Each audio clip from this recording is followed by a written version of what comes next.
men are becoming dangerously obsessed with bodybuilding.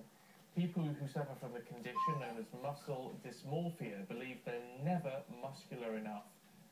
Gemma Morris reports. Angelina.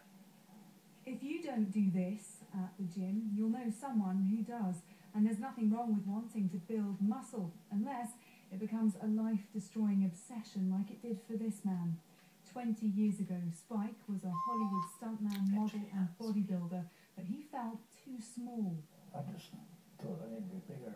My biceps are still too small, my chest is too small, my traps, my lats. I just felt I needed to be bigger. Spyk believes he had a psychological condition now known as muscle dysmorphia. He used steroids for years to help him bulk up until it nearly killed him when his body's main artery exploded. Went from 18 stone of solid muscle at 2% body fat to 9 stone in 6 weeks.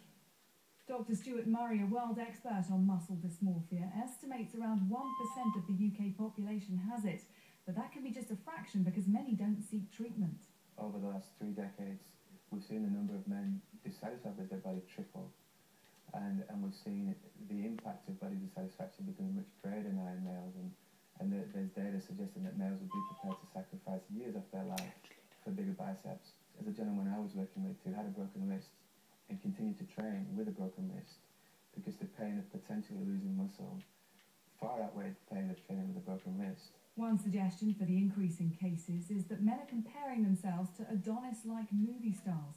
The editor of One Men's magazine says action heroes have changed shape in recent years. We've gone from the likes of Bruce Willis to Jason Statham, the kind of gruff, very manly, but not particularly well-developed guy, to this kind of hyper-rich star who looks capable of anything. But for those owning their bodies for whatever reason, how big is too big? Before I was skinny, so I wanted to then get bigger. Now I've got to a size I'm happy with, so now just maintaining it and keeping fit. As far as knowing when it's big enough, it's just a feeling. They kept me here and then here. Where he once flaunted muscle, Spyk now bears the scars of life-saving surgery, a constant reminder of a dangerous obsession. Gemma Morris, Sky News.